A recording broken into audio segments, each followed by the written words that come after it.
দেখো এটা হচ্ছে নবম শ্রেণীর দ্বিতীয় পর্যায়ক্রমিক মূল্যায়ন 2024 সালের ইতিহাস বিষয়ের একটি প্রশ্নপত্র। এই প্রশ্নপত্রের প্রশ্নের উত্তরগুলো তোমরা প্রথমে নিজেরা করার চেষ্টা করবে এবং শেষে ভিডিওর শেষে এই প্রশ্নের উত্তরগুলোকে মিলিয়ে নেবে, ঠিক আছে। দেখো কতগুলো প্রশ্নের উত্তর তোমরা এখান থেকে করতে পারছো সেটা দেখে নাও। এখানে দেখো তোমাদের পূর্ণমান 40, সময় 1 ঘন্টা 30 মিনিট দেওয়া আছে। 1 নম্বর থেকে সঠিক উত্তরটি বেছে নিয়ে লিখতে হবে তোমাদের, প্রশ্নের মান 1 নম্বর করে এবং 8টি প্রশ্নের উত্তর এখান থেকে লিখতে হবে। পরের দিকে বলা হচ্ছে রক্ত ও লৌহ নীতির প্রবক্তা মেটারনিক, কাভুর, বিসমার্ক না গ্যারিবল্ডি, সঠিক উত্তর কোনটা হবে সেটা নির্বাচন করতে হবে। পরের দিকে প্যারিসের শক্তির দ্বারা কোন যুদ্ধের অবসান ঘটে, ক্রিমিয়ার, গ্রিসের স্বাধীনতা, স্যাডোয়ার না সেডানের। গয়ের দিকে প্রশ্ন শক্তি সাম্য নীতির দ্বারা কোন দেশের চতুর্দিকে বেষ্টনী গড়ে তোলা হয়, এশিয়া, রাশিয়া, ইংল্যান্ড না ফ্রান্স। ঘয়ের দিকে কার্বোনারি হলো ইটালির গুপ্ত সমিতি, ইটালির চার্চ, জার্মানির গুপ্ত সমিতি না জার্মানির রাজনৈতিক দল। উঙ্গরদাগে দাস ক্যাপিটাল গ্রন্থটি প্রকাশিত হয় 1867 খ্রিস্টাব্দে, 1866 খ্রিস্টাব্দে, 1868 খ্রিস্টাব্দে না 1865 খ্রিস্টাব্দে। ছয়ের দিকে নৈরাজ্যবাদের জনক বলা হয় প্রুধোকে, বাকুনিনকে, রবার্ট আওয়েনকে না সাঁ সিমোকে। ছয়ের দিকে ত্রিশক্তি চুক্তি গড়ে ওঠে 1880 খ্রিস্টাব্দে, 1881 খ্রিস্টাব্দে, 1882 খ্রিস্টাব্দে না 1891 খ্রিস্টাব্দে। এরপর দেখো বর্গীয় জ দাগে শিল্প বিপ্লবের ফলে উদ্ভূত নতুন দুটি শ্রেণী হলো রাজা ও প্রজা, সামন্ত ও দাস, মালিক ও শ্রমিক না শিক্ষক ও ছাত্র। তো দেখো এখানে তোমাদের 8টি প্রশ্ন দেওয়া আছে, ঠিক আছে। সঠিক উত্তর বেছে নেওয়ার জন্য এখানে যে 8টি প্রশ্ন দেওয়া আছে 8টি কিন্তু উত্তর লিখতে হবে। 8টির মধ্যে কতগুলো প্রশ্নের উত্তর তোমরা করতে পারছো সেটা প্রথমে দেখো, ওকে। এবং ভিডিওর শেষে তোমরা এই প্রশ্নের উত্তরগুলোকে মিলিয়ে নেবে। দেখো এরপর 2 নম্বর দাগে নির্দেশ অনুযায়ী নিচের প্রশ্নগুলির উত্তর এখানে লিখতে বলা হচ্ছে, ঠিক আছে। 2-এর 1-এ বলা হচ্ছে এক কথায় উত্তর দাও, 1 × 3 = 3। কয়ের দিকে সেরানের যুদ্ধ কাদের মধ্যে হয়েছিল, ক্ষয়ে ভিয়েনার সম্মেলনে, ন্যায্য অধিকার নীতির প্রধান উদ্দেশ্য কী ছিল, গয়ের দিকে জোল ভেরাইন কি। 3টি প্রশ্নের উত্তর লিখতে হবে এখান থেকে। 2 নম্বর দিকে ঠিক বা ভুল নির্ধারণ করো, এখানেও 1 × 3 = 3। কয়ের দিকে জার্মানির ঐক্য প্রতিষ্ঠায় ভূমিকা নিয়েছিলেন গ্যারিবল্ডি, এটা ঠিক না ভুল লিখতে হবে। এরপর ক্ষয়ের দিকে স্পিনিং জেনি আবিষ্কার করেছিলেন জেমস হারগ্রিভস, ঠিক না ভুল লিখতে হবে। কার্ল মার্কস ছিলেন ইহুদি দার্শনিক, এটাও ঠিক না ভুল সেটা লিখতে হবে। 3 নম্বর বিবৃতিগুলির সঙ্গে সঠিক ব্যাখ্যাটি নির্বাচন করো, অর্থাৎ এখানে যে বিবৃতি দেওয়া আছে তার পরিপ্রেক্ষিতে 3টি করে ব্যাখ্যা দেওয়া আছে, যে ব্যাখ্যাটা সঠিক হবে সেটা তোমাদের নির্বাচন করতে হবে বা বেছে নিয়ে লিখতে হবে। প্রথমে কয়ের দিকে বিবৃতি রয়েছে কি দেখো, ভারতে ব্রিটিশ উপনিবেশ তৈরি করা হয়েছিল কারণ 1 নম্বর ব্যাখ্যা কি না শিল্প বিপ্লবের প্রয়োজনীয় কাঁচামাল সংগ্রহের জন্য। 2 নম্বর হচ্ছে ভারতের শিল্প বিপ্লব ঘটানোর জন্য। 3 নম্বর ভারতের যোগাযোগ ব্যবস্থার উন্নয়নের জন্য। 3টি ব্যাখ্যা রয়েছে, যেটা সঠিক হবে সেটা নির্বাচন বা বেছে নিয়ে লিখতে হবে। পরের দিকে বিবৃতি দেওয়া আছে কিনা মেটারনিককে ইউরোপীয় রক্ষণশীলতার জনক বলে অভিহিত করা হয়, কারণ হচ্ছে 1 নম্বর ব্যাখ্যা তিনি রক্ষণশীল রাজনীতিবিদ ছিলেন। 2 নম্বর তিনি সারা ইউরোপে এক প্রতিক্রিয়াশীল শাসন ব্যবস্থা কায়েম করেন।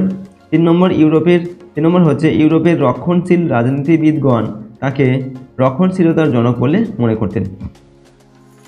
এবার দেখো 3 নম্বর থেকে 2-3টি বাক্যের উত্তর লিখতে হবে এখানটায়, ঠিক আছে।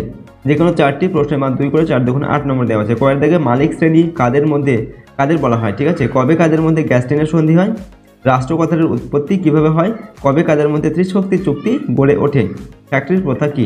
তো এখানে তোমাদের 5টি প্রশ্ন দেওয়া আছে, 2 নম্বর মানে যে কোনো 4টির উত্তর লিখতে হবে। 4টি প্রশ্নের উত্তর তোমরা এখান থেকে করতে পারছো কিনা দেখে নাও, ঠিক আছে। 4 নম্বর দেখি 7-8টি বাক্য উত্তর দাও, যে কোনো 2টি লিখতে হবে। প্রশ্নের মান 4 করে 4 × 2 = 8 নম্বর, ওকে।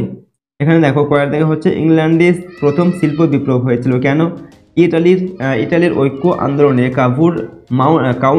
কাভুরের ভূমিকা বিশ্লেষণ করো, ঠিক আছে। অর্থাৎ ইটালির ঐক্য আন্দোলনে কাভুরের যে ভূমিকা সেটা লিখতে হবে। এরপর গয়ের দিকে হচ্ছে ক্রিমিয়ার যুদ্ধের কারণ কি।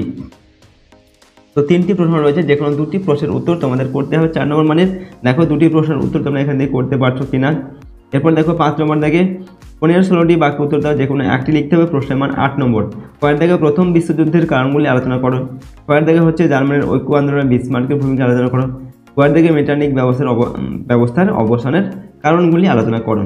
তো 3টি প্রশ্ন দেওয়া আছে। 8 নম্বর মানে যে কোনো 1টি প্রশ্নের উত্তর লিখতে হবে। এখান থেকে যে কোনো 1টি প্রশ্নের উত্তর তোমরা করতে পারছো কিনা সেটা দেখে নাও, ওকে। তো দেখো এই হচ্ছে তোমাদের ক্লাস 9-এর 2nd ইউনিট টেস্টের একটা সম্পূর্ণ কোশ্চেন পেপার। এই কোশ্চেন পেপারে তোমাদের যে 40 মার্কের প্রশ্ন দেওয়া আছে, এখান থেকে তোমরা কত নম্বরের উত্তর নিজেরা করতে পারছো সেগুলো প্রথমে টেস্ট করে দেখে নাও, ঠিক আছে। এবার দেখো এখান থেকে তোমরা যে শর্ট প্রশ্ন রয়েছে তোমাদের 1 নম্বর এবং 2 নম্বর দেখে সেই প্রশ্নের উত্তরগুলো এখান থেকে মিলিয়ে নাও। 1-এর ক নম্বর যে প্রশ্ন রয়েছে সেটা হবে অপশান 3টা সঠিক উত্তর হবে। ক্ষয়ের দাগাটা হবে 1, গয়েরটা 4, ঘয়েরটা 1, অঙ্গরটা হবে 1, ঠিক আছে। চয়েরটা 1, ছয়েরটা বর্গীয় জ আর 6-এরটা 3 আর বর্গীয় জটা হচ্ছে 3, ঠিক আছে। এরপর দেখো 2-এর 2 এর 1-এর যে কয়ের প্রশ্ন, ঠিক আছে, এখানে উত্তর কী হবে? ফ্রান্স ও প্রাশিয়ার মধ্যে এটা হবে। কয়েরটা হবে ইউরোপে যথাসম্ভব প্রাক বিপ্লব যুগের পুনঃপরিবর্তন, আর গয়েরটা হচ্ছে প্রাশিয়ার নেতৃত্বে প্রতিষ্ঠিত একটি শুল্ক সংঘ। ঠিক আছে, 2-এর কয়েরটা হবে ভুল, কয়েরটা হবে ঠিক, আর গয়েরটা হচ্ছে ঠিক হবে। এবার 2-এর কয়েরটা হবে কি, যে ব্যাখ্যা 1-এরটা সঠিক হবে, আর কয়েরটা ব্যাখ্যা 2-এরটা সঠিক হবে। ঠিক আছে, তো এগুলো তোমাদের যে শর্ট প্রশ্ন 1 নম্বর আর 2 নম্বর দেখে সেগুলোর উত্তর তোমরা মিলিয়ে নিলে। ঠিক আছে, দেখো কতগুলো উত্তর তোমাদের সঠিক হয়েছে এখান থেকে।